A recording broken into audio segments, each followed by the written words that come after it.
Samedi dernier matin, quelque part dans une banlieue américaine tranquille, une enseignante à la retraite a passé 40 minutes à ratisser les tontes de gazon de sa pelouse. Elle les a fourrés dans 3 lourds sacs noirs, les a traînés jusqu'au trottoir et a essuyé la sueur de son front. 2 heures plus tard, elle s'est rendue à la jardinerie. Elle a dépensé 27 $ pour un sac d'engrais. L'étiquette promettait des résultats rapides et verdoyants. Les ingrédients principaux: azote, phosphore et potassium. Exactement les mêmes nutriments qui se trouvaient dans ces sacs noirs que le camion poubelle avait déjà emportés. Cette scène se répète dans des millions de jardins chaque week-end. Et elle soulève une question que personne dans l'industrie du jardinage ne veut particulièrement que vous posiez. Pourquoi tant de jardiniers expérimentés payent-ils cher pour remplacer ce qu'ils viennent de jeter à la poubelle? Voici le chiffre qui remet les choses en perspective. Le marché mondial des engrais synthétiques est évalué à plus de 200 milliards de dollars par an. Le propriétaire moyen dépense entre 50 et 100 $ par an juste pour garder sa pelouse verte. Et une part importante de cet argent sert à racheter des nutriments qui étaient disponibles gratuitement dans le bac à déchets de verbe. Le compost de cuisine et le tas de mauvaises herbes arrachées près de la clôture arrière. La réponse à la question de savoir comment nous en sommes arrivés là implique une expérience chimique centenaire conçue à l'origine pour fabriquer des bombes, et une vérité simple que les agriculteurs anciens comprenaient 4000 ans avant notre naissance. Le sol sait déjà comment se nourrir si vous arrêtez de l'affamer. Tout ce qui est abordé dans cette vidéo ne coûte rien. Zéro, pas un seul trajet au magasin, juste de l'herbe, des restes de cuisine, un seau et un peu de patience. À la fin, la relation entre votre jardin et votre poubelle ne sera plus jamais la même. Voici un détail qui apparaît rarement dans les conseils de jardinage moderne. La plus longue réussite agricole de l'histoire de l'humanité ne reposait pas sur un seul sac d'engrais commercial. Pas un seul, il y a plus de 4000 ans, dans les vallées fluviales trempées par la mousson de la Chine ancienne. Les riziculteurs ont découvert quelque chose de remarquablement élégant. Après le passage des fortes pluies, ils coupaient les hautes herbes poussant le long des bords boueux de leurs rizières et déposaient ces tontes directement entre les rangées de jeunes riz. Pas de machine, pas de formule. Juste une lame en forme de croissant et une paire d'yeux aiguisés. Ils appelaient cette pratique l'engrais vert. Et cela fonctionnait si bien que ces mêmes champs, ces mêmes parcelles de terre, ont continué à produire des récoltes pendant 40 siècles ininterrompus, sans jamais devenir stériles. Au début des années 1900, un pédologue américain nommé Franklin Hiram King a voyagé à travers la Chine, la Corée et le Japon pour essayer de comprendre comment cela était possible. Ce qu'il a documenté était stupéfiant. Des civilisations entières nourrissant en moyenne 3 personnes par acre de terre agricole année après année, génération après génération, en traitant chaque fragment de matière organique comme quelque chose de sacré. Rien ne quittait le cycle. Les tontes de gazon, les déchets alimentaires, le fumier animal, la boue des canaux, tout retournait dans le sol. King a noté que l'agriculture occidentale avait la dangereuse habitude de balayer sa fertilité vers les rivières et la mer, gaspillant en quelques décennies ce qui avait mis des siècles à s'accumuler. Les agriculteurs orientaux qu'il a étudiés ne commettaient pas une telle erreur. Chaque once de matière organique était une monnaie, et ils la dépensaient judicieusement. Et ce n'était pas seulement une tradition orientale. À l'autre bout du monde, les agriculteurs romains faisaient presque la même chose. Des écrivains agricoles comme Columelle exhortaient les propriétaires terriens à rassembler de la matière organique partout où ils pouvaient en trouver, bords de route, écuries, même l'eau de lessive, et à la retourner aux champs. Les Romains accordaient une telle valeur aux sous-produits organiques que l'empereur Vespasien a instauré une taxe sur la collecte de l'urine humaine, qui était utilisée à la fois comme engrais et dans le nettoyage industriel.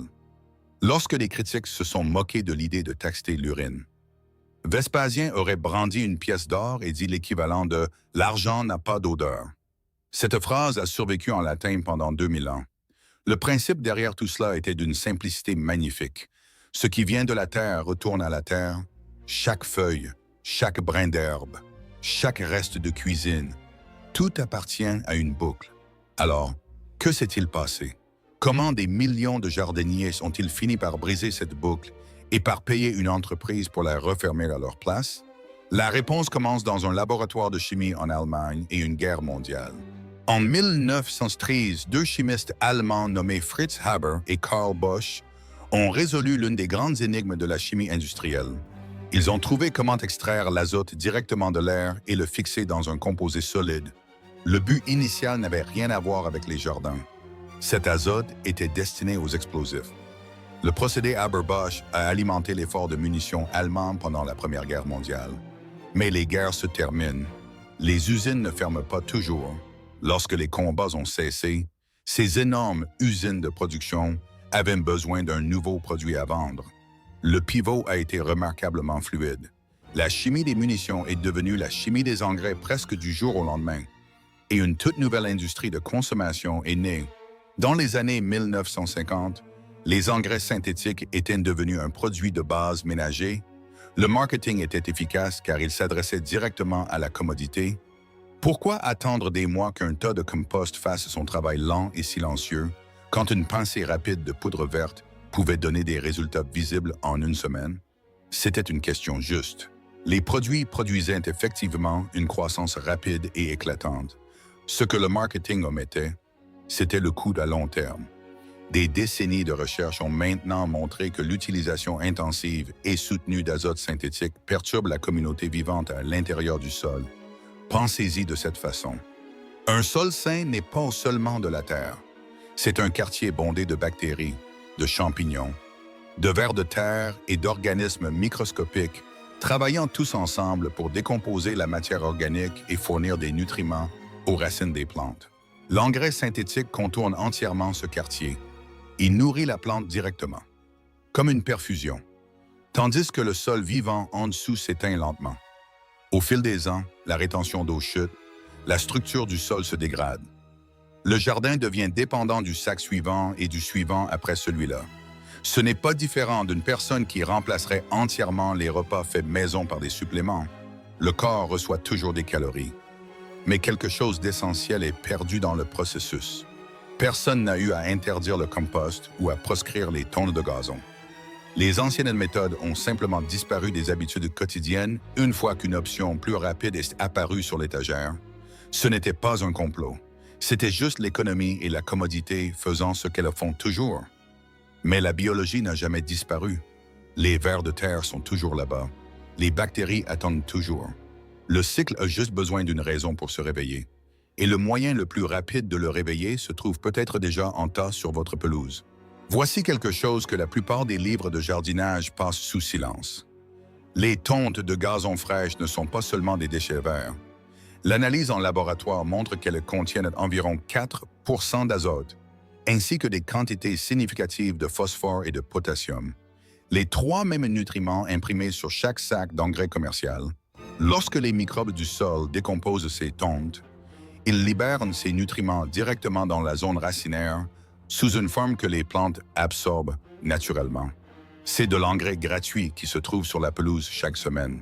Mais il existe un moyen de concentrer considérablement ce pouvoir, et cela provient directement d'une technique documentée dans des textes agricoles remontant à 2000 ans. Les jardiniers appellent cela le thé d'engrais. La méthode est simple, les résultats sont puissants, et le seul investissement est un seau et environ 2 semaines de patience. Voici comment cela fonctionne.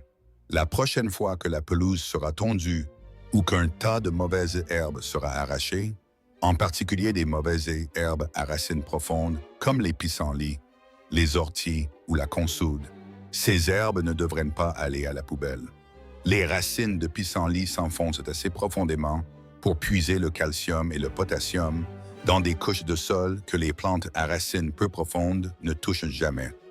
L'ortie contient du fer, du phosphore, du zinc et du magnésium.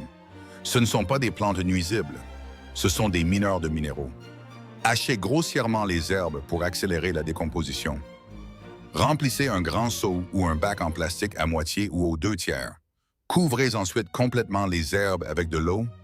L'eau de pluie est le meilleur choix ici car le chlore de l'eau du robinet municipal peut ralentir le processus de fermentation. Couvrez le dessus sans serrer. Un morceau de moustiquaire ou d'étamine permet d'éloigner les moustiques tout en laissant le mélange respirer. Maintenant, laissez infuser 10 à 14 jours. Remuez tous les 2 jours pour maintenir l'oxygène en mouvement dans le liquide. Un avertissement honnête.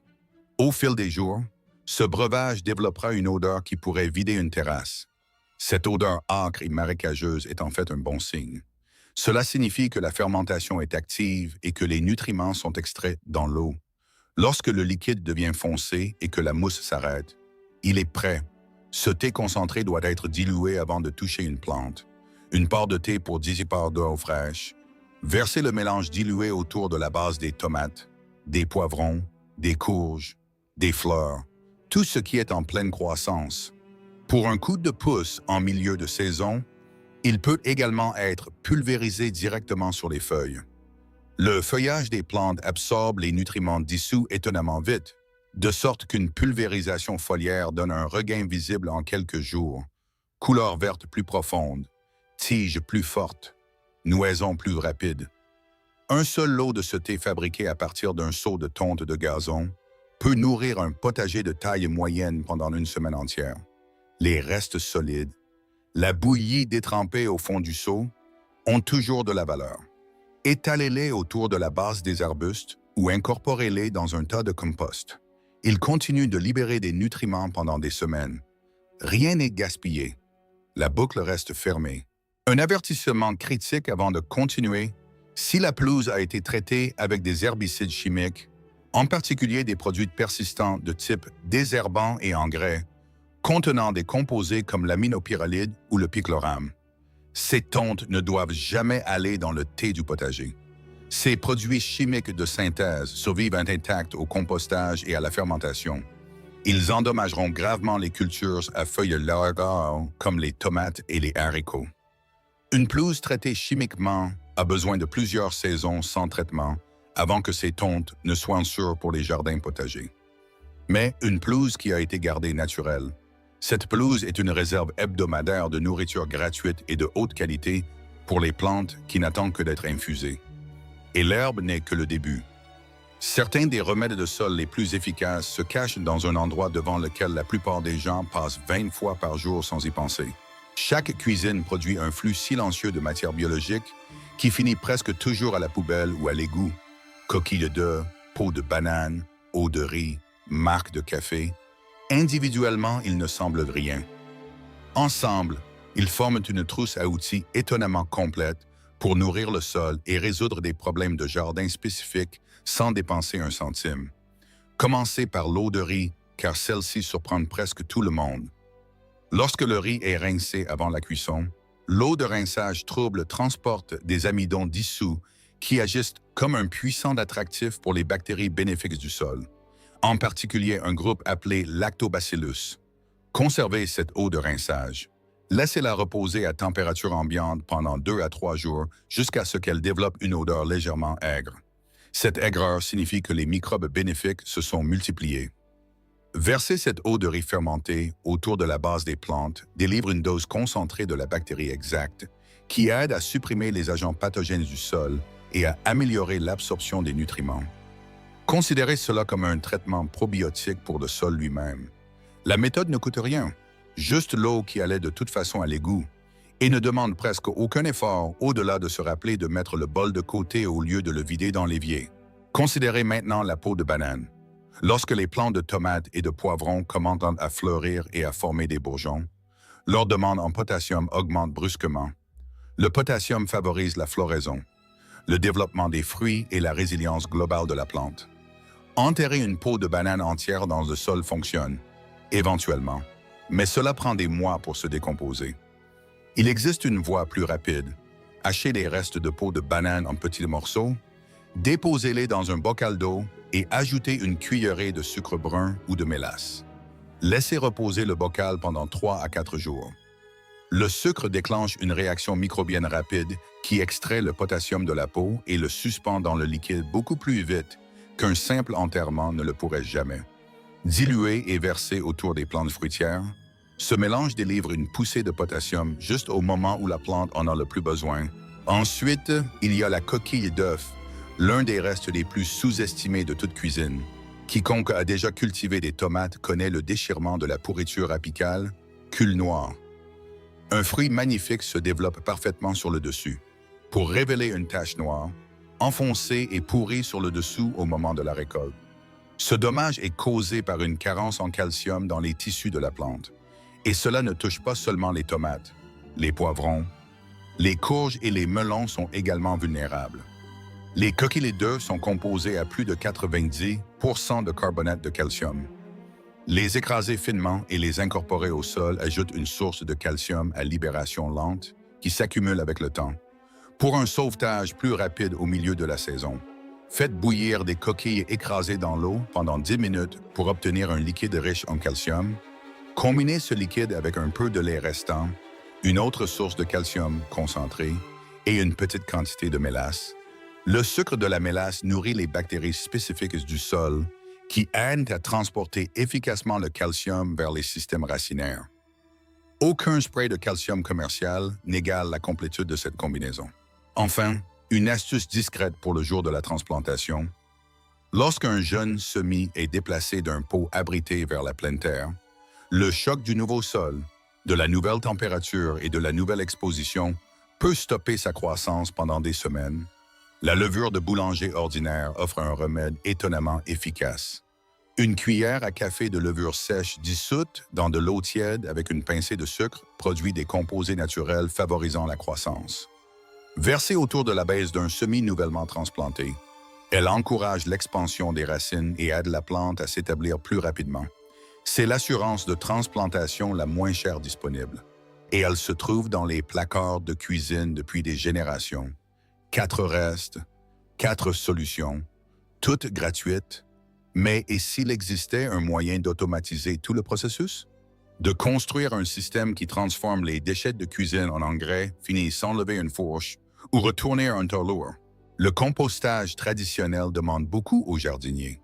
Transporter les matériaux vers un tas, le retourner régulièrement avec une fourche, surveiller l'humidité, équilibrer les ratios.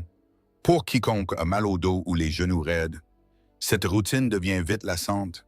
Il existe une méthode plus simple, et elle consiste à laisser la biologie faire le gros du travail à la place du jardinier.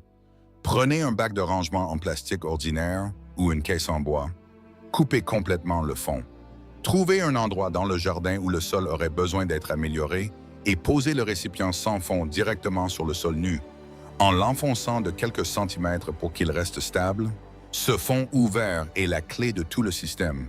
Il crée une autoroute directe entre les restes de nourriture à l'intérieur et les vers de terre et microbes vivant déjà dans le sol en dessous.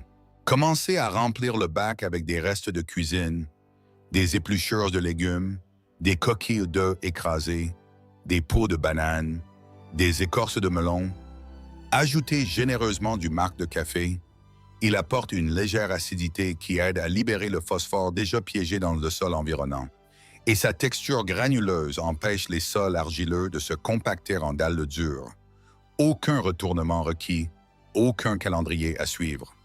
La matière en décomposition attire les vers de terre vers le haut depuis le sol du jardin environnant. Ils entrent par le fond ouvert, se nourrissent des restes et ressortent dans les plates-bandes du jardin, distribuant les nutriments et aérant le sol au cours de leur déplacement. Leur déjection, ce qu'ils laissent derrière eux, figure parmi les engrais naturels les plus équilibrés en nutriments sur la planète. Ce qui se passe à l'intérieur de ce bac au cours des 30 premiers jours est discrètement remarquable. Pendant la première semaine, les bactéries du sol colonisent les restes frais et commencent à se multiplier rapidement. Leur activité métabolique augmente en fait la température de la matière, une fièvre miniature qui accélère la décomposition.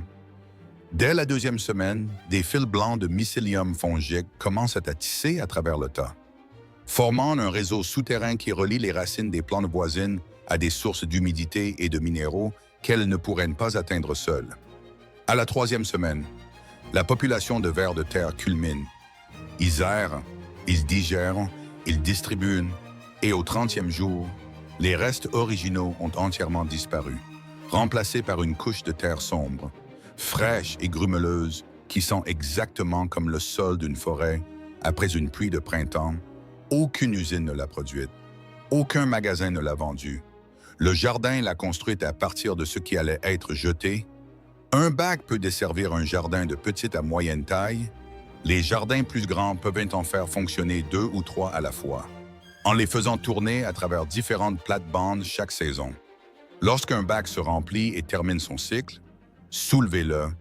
Le sol riche reste sur place, là où les plantes en ont besoin, et déplacez le cadre vide vers la parcelle suivante qui a besoin d'attention. En 2 ou 3 saisons, chaque coin du jardin reçoit une alimentation profonde sans un seul sac d'amendement acheté en magasin. Et pour les jardiniers qui veulent encore moins d'efforts que cela, il existe une dernière approche qui ne demande presque rien du tout. Voici une erreur que même les jardiniers expérimentés commettent pendant des années avant que quelqu'un ne leur dise enfin d'arrêter: ensacher les tontes de gazon. La pratique est si profondément ancrée qu'elle semble être la bonne chose à faire. Pelouse soignée, board propre, sac sur le trottoir.